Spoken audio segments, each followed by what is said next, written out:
Assalamualaikum warahmatullahi wabarakatuh. Alhamdulillahirabbil alamin wa bihi nasta'in wa ala umuri dunya waddin. Assalatu wassalam ala Nabi Muhammad sallallahu alaihi wasallam wa ala alihi wasallam amma ba'du. Pada kultum kita kali ini saya ingin berbagi tentang teknologi dan ibadah.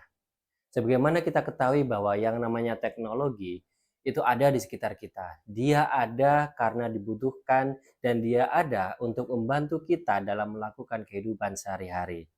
Dan dengan adanya teknologi itu menjadikan hidup kita, menjadikan usaha kita jadi lebih mudah. Jadi ketika kita ingin menjauhkan diri dari teknologi itu sangat-sangat tidak bisa.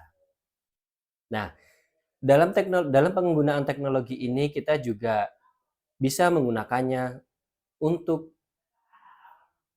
ibadah. Jadi kita bisa menggabungkan teknologi dengan ibadah.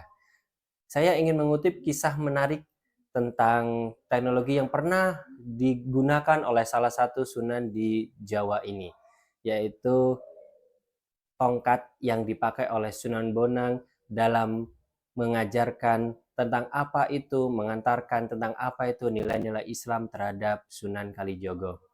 Kita tahu sendiri bahwa Sunan Kalijogo itu dulunya adalah seorang anak dari bupati dan beliau juga pernah mengalami namanya prahara kehidupan ya tentunya. Nggak semua orang itu akan selalu mulus, bahkan kadang-kadang ada dilema-dilema yang harus dilakukan itu. Nah, untuk kenapa saya ingin menceritakan kisah ini? Karena ada salah satu ayat di Al-Bayyinah ayat 5. Wa ma umiru illa liya'budullaha mukhlishina lahu-d-din hunafa wa yuqimus sholata wa yutuz zakata wa dzalika dinul qayyimah. Yang artinya dan kami tidak memerintahkan kalian semua kecuali untuk memurnikan ketaatan. Dalam surat Al-Imran ayat 190. Inna fi khalqis samawati wal ardi wa ikhtilafil laili wan nahari la ayatal liulil albab, yang artinya sesungguhnya dalam penciptaan langit dan bumi, siang dan malam itu ada tanda-tanda bagi mereka yang berakal. Di sini kita dapatkan di sini kita dapat melihat bahwa sebenarnya kita memperhatikan sekitar kita itu bisa menjadi tanda-tanda kalau kita mau memikirkannya. Nah, inilah yang ingin coba diajarkan oleh Sunan Bonang kepada Sunan Kalijaga. Yang awalnya dari tongkat, teknologi sederhana yaitu untuk membantu orang tua, dari ketertarikannya itu diarahkan ke dalam ketertarikan menjadi mencari kekayaan sejati. Dari kekayaan sejati ternyata ditunjukkan bahwa bumi dan sekitarnya, ikan yang berenang dan air yang mengalir, semuanya itu ada tanda-tanda kebesaran Allah. Dari situ dia akan belajar bahwa Allah ingin mengajarkan kepada kita tentang kebenaran yang ada di depan mata. Nah, kebanyakan dari kita mungkin akan berpikir ya, bukan seudahnya, mungkin saja. Bisa jadi iya, bisa jadi tidak. Berpikir bahwa orang jahat itu harusnya dihukum sejahat-jahatnya. Orang yang nyakitin kita itu harusnya dibalas dengan seberat-beratnya. Di kisah tadi, Sunan Kalijogo yang pernah diusir dari rumahnya karena tidak sepaham dengan sistem pemerintahan yang ada. Akhirnya dia berkelana, mencari jati diri. Sebenarnya apa yang bisa dia lakukan untuk sekitarnya? Di situ dia melihat sebuah celah bahwa kenapa saya tidak menjadi seorang perampok aja gitu. Kan dengan begitu saya bisa memindahkan harta dari yang berlebih menjadi yang membutuhkan. Nah, akhirnya dia memulai perjalanan hidupnya dengan meskipun awalnya dia anggap salah, tapi karena dia melihat itu demi kepentingan bersama, demi kemanusiaan, dia tetap lakukan. Dan dalam perjalanan itu akhirnya dia punya nama sebutan sendiri yaitu Lokajaya.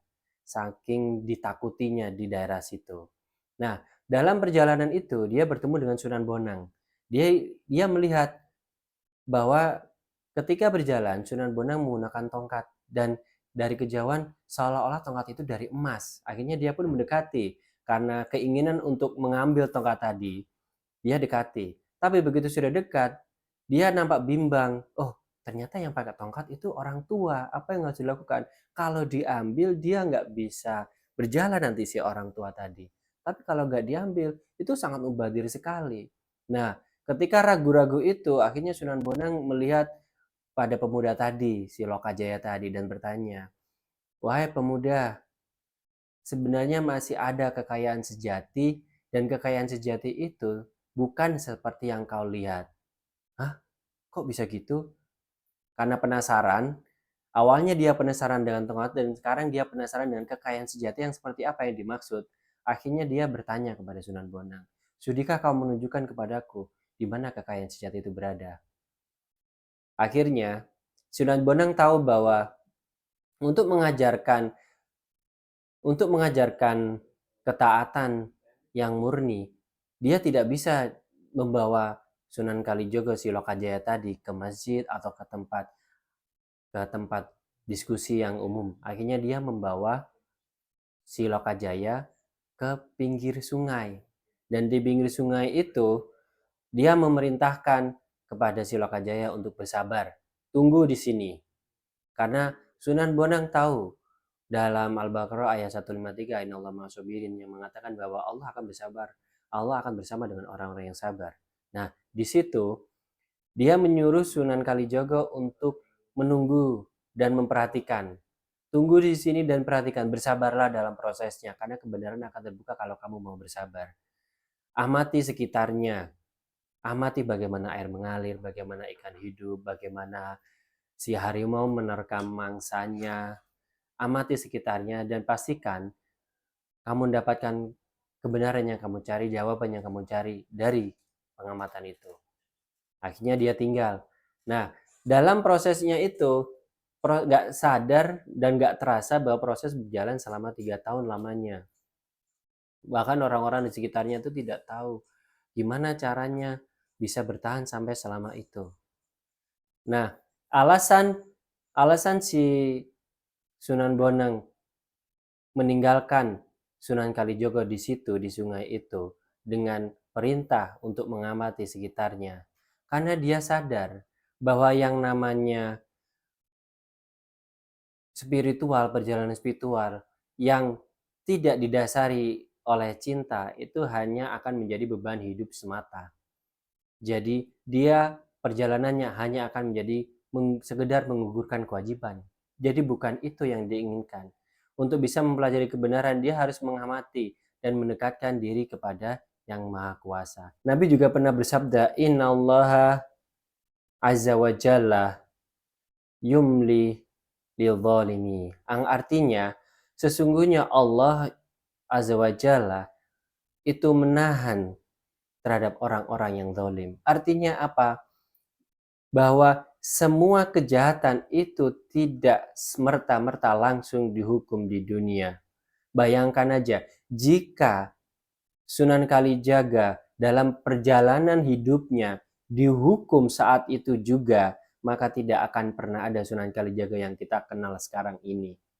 Yang karena ajarannya, dia menggunakan teknologi wayang untuk mengajarkan Islam, untuk mendekatkan budaya Hindu dan Islam, menjadi bisa diterima budaya Islamnya, menggunakan syair-syair yang dipakai oleh orang saat itu juga salah satu pemanfaatan teknologi dalam kesusastraan.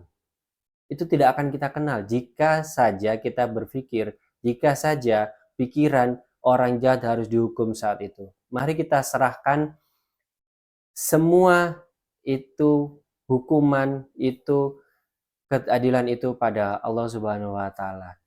Kita nggak tahu apakah orang yang hari ini baik itu akan jahat di masa depan. Kita juga nggak tahu apakah orang yang jahat di masa ini itu akan tetap jahat. Bisa jadi itu jadi baik dan bisa jadi karyanya itu bisa menyelamatkan lebih banyak orang lagi daripada kejahatannya. Seperti contoh kasus dari Sunan Kalijaga ini. Hikmah yang bisa kita tarik dari cerita ini adalah teknologi yang dipakai itu cukup sederhana, bahkan jauh lebih sederhana dari yang ada sekarang, yaitu hanya sebuah tongkat.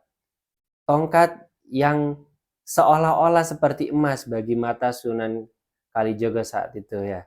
Dan ternyata setelah didekati, dia ada kebimbangan di hatinya. Ambil tongkatnya, orang tuanya jatuh, tapi kalau dibiarin sayang sekali. Dan ternyata dari perjalanan itu, dia dapatkan hikmah yang lain, yaitu kekayaan sejati. Apa itu? Iman kepada Allah. Ketakwaan yang telah dimurnikan. Nah, dari sini kita tahu bahwa semua macam teknologi yang ada itu bisa kita gunakan untuk keibadahan kita, untuk meningkatkan ketakwaan kita. Jadi jangan sampai spiritualitas yang kita lakukan itu tidak bisa mendekatkan kita kepada Yang Maha Esa, karena ketika kita tidak bisa mendekatkan diri dengan apa yang ada di sekitar kita, maka spiritualitas itu hanya akan jadi beban dan menggugurkan kewajiban karena tidak dilandasi oleh hati yang murni. Spiritualitas bukan hanya tentang melakukan kegiatan ibadah saja, tapi spiritualitas itu tentang membangun hubungan kita kepada Sang Pencipta dan ciptaannya, baik yang hidup dan yang mati. Membuat hubungan kita lebih erat kepada Sang Pencipta, baik yang hidup atau yang mati.